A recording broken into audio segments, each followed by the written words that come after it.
Today, we have an interesting exponential question on the board. Here, we are asked to solve 49 raised to the power of x plus 49 raised to the power of x equals to 14. I'm going to show you two methods to do this. And I want you to do something.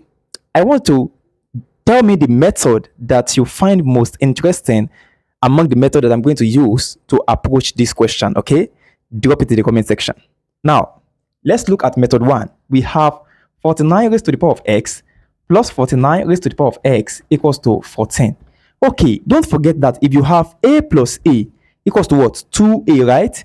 The reason why we can add this together is because they are what? They are similar, right? They look alike. So 49 raised to the power of x plus 49 raised to the power of x is equals to 249 raised to the power of x, right? This is equals to 14. Do you understand? Okay, I'm going to divide both sides by 2. So I'm going to have 49 raised to the power of x equals to 7. Now the question is, how can I find the value of x? Don't forget, 49 can be written as 7 raised to the power of 2, right? So I'm going to have 7 raised to the power of 2 raised to the power of x equals to 7. Do you understand? Okay, according to the law of indices, hello? If you have a raised to the power of b raised to the power of c, this is equals to a raised to the power of b times c, right? So that means 7 raised to the power of 2 raised to the power of x is equals to 7 raised to the power of 2x. Are you following? Okay. So I'm going to replace 7 raised to the power of 2 raised to the power of x as 7 raised to the power of 2x. So here I'm going to have 7 raised to the power of 2x is equals to 7. Now this 7 is the same as 7 raised to the power of 1. So 2x is equals to 1 because the base are the same. That means the power must be the same. To get the value of x, I'm going to divide this by 2. X is equals to 1 over 2. This method is the first method. Okay, let us look at the second method. Please permit me to erase this so that we can have space for this for the second method. Don't forget that x is equals to what? 1 over 2. This is our answer for the first method. Now, for the second method, we are going to approach the question in this way. 49 raised to the power of x plus 49 raised to the power of x equals to 14. Okay? Don't forget that 14 can be written as 7 plus 7. So I'm going to replace 14 as 7 plus 7 here.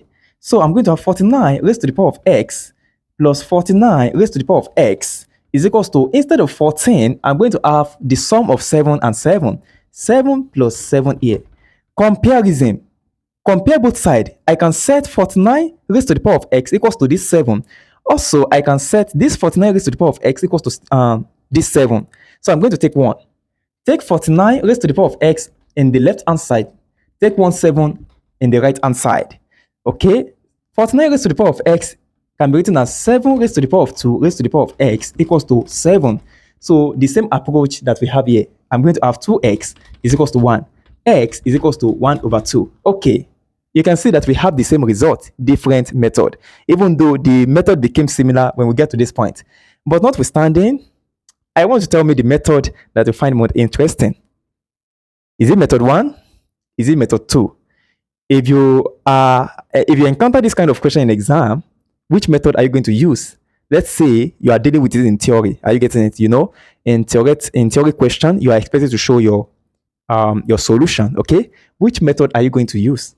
Is it the first or the second? I want to know your opinion. And also, if you have any other method apart from these two methods, I want you to forward your solution to me. Okay? See you in the next class.